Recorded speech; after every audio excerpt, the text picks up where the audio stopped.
Amos அதிகாரம் 6.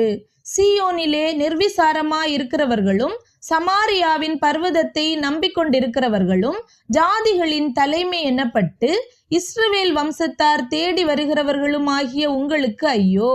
நீங்கள் கல்னே மட்டும் சென்று அவ்விடத்திலிருந்து ஆமாத் என்னும் பெரிய பட்டணத்துக்கு போய் பெலிஸ்தருடைய காத் பட்டணத்துக்கு இறங்கி அவைகள் இந்த ராஜ்யங்களை பார்க்கிலும் நல்லவைகளோ என்றும் அவைகளின் எல்லைகள் உங்கள் எல்லைகளை பார்க்கிலும் விஸ்தாரமானவைகளோ என்றும் பாருங்கள்.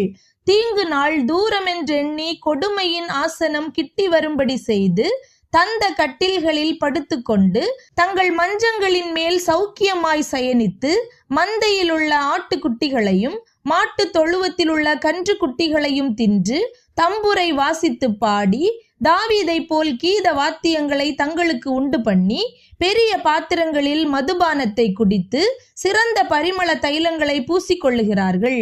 ஆனாலும் யோசேப்புக்கு நேரிட்ட ஆபத்துக்கு கவலைப்படாமற் போகிறார்கள்.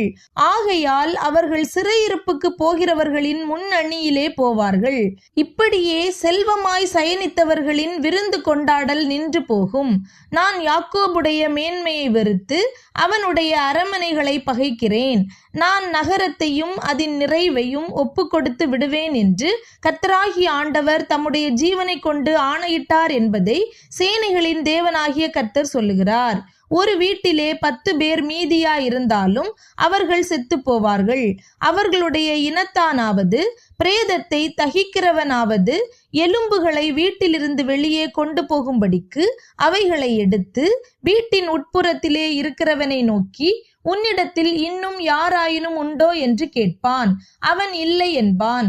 அப்பொழுது இவன், நீ மௌனமாயிரு, கர்த்தருடைய நாமத்தை சொல்லலாகாது என்பான்.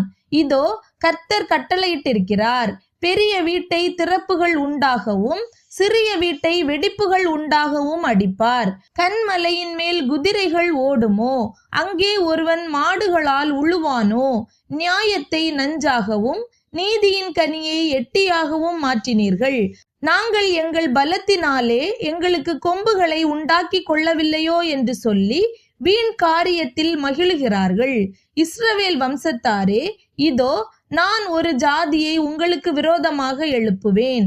அவர்கள் ஆமாத்துக்குள் பிரவேசிக்கிற வழி தொடங்கி சமனான நாட்டின் 6 மட்டாக உங்களை ஒடுக்குவார்கள் என்று சேனைகளின் தேவனாகிய கர்த்தர் சொல்லுகிறார்.